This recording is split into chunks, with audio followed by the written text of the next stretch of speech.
Is Iran winning? Well, the war has just started. I don't think people understand that. I was talking to somebody else earlier today who was tracking the numbers of ballistic missiles, medium range ballistic missiles with a 12 to 1400 kilometer range that had been used. And of course, they have over 3,000 of these, and only a fraction have been used thus far. So I think Israel is in for a long war, whether it wants it or not. And we are about to join it because I think President Trump's announcement that he was going to take the next 2 weeks to think about it is nonsense. I think the decision has been made. In fact, I have sources on the inside telling me that it's been made. What's taking time is to assemble the air and naval forces that have to launch the attacks. You remember a few months ago, we had enormous numbers of naval and air assets in the region. Ultimately, we withdrew them, and it takes time to reassemble them. Once they're assembled, we will attack. Because, Donald Trump loves to play with the media. There is nobody, certainly in my lifetime, who's been better at manipulating the media than Donald Trump. In reality, the decision to attack has been made. So once it's all in place, they will attack.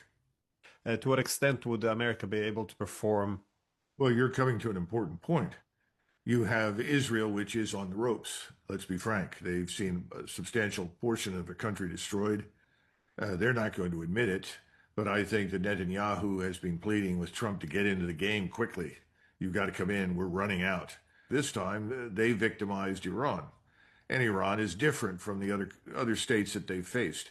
Iran is a large continental power.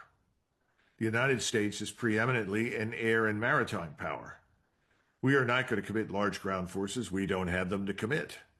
And Iran is almost the size of Western Europe. Put France, Germany together, part of Spain and northern Italy, and you have Iran.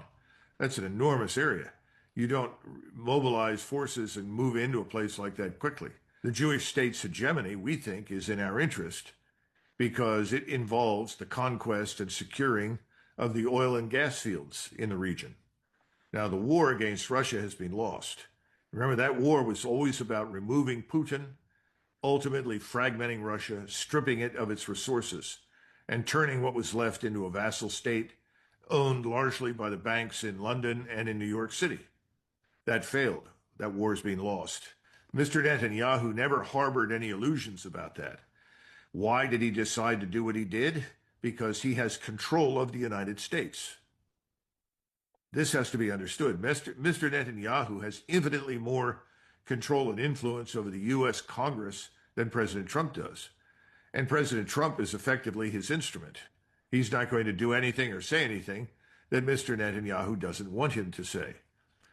He's been on the phone recently to Mr. Netanyahu, and people that overheard the conversation have mentioned that, he talks in gangster terms about what they're going to do. Well, we'll break their legs because Iran is far more technologically advanced today and far more capable than it was 20 years ago.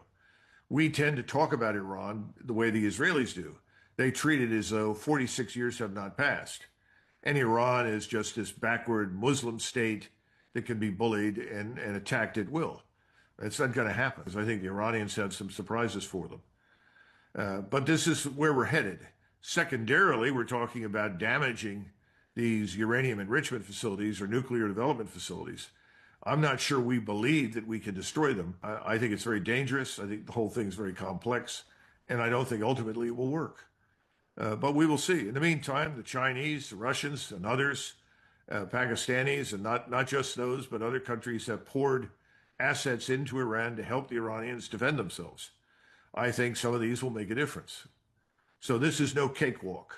And this is going to be very dangerous and very complex. And even Bahrain, which is a very important place to the United States, particularly the United States Navy and Air Force, that has been evacuated.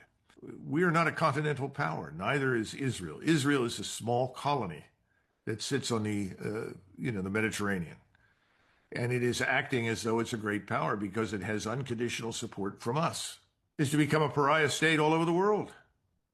We're going to be hated and despised for what we're doing.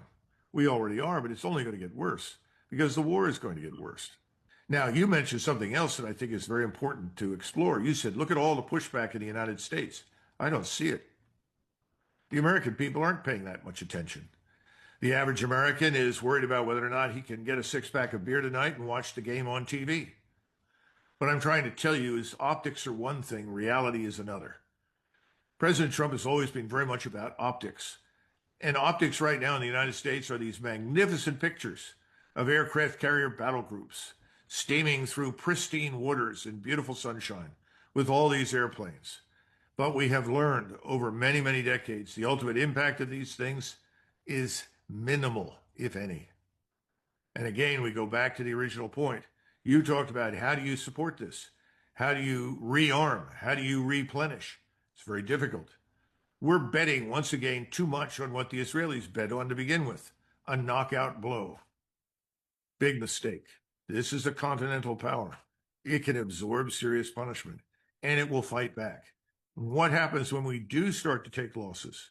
What happens if we lose any capital ships? What happens when the bases that we occupy are blown up? Then the Americans who are otherwise enjoying their beer and watching the game will say, wait a minute, what's this? How many of us were killed?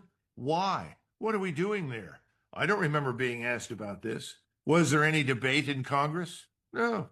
Mr. Netanyahu owns Congress. There's no debate. They're all lining up to have their pockets filled with cash and doing whatever Mr. Netanyahu wants.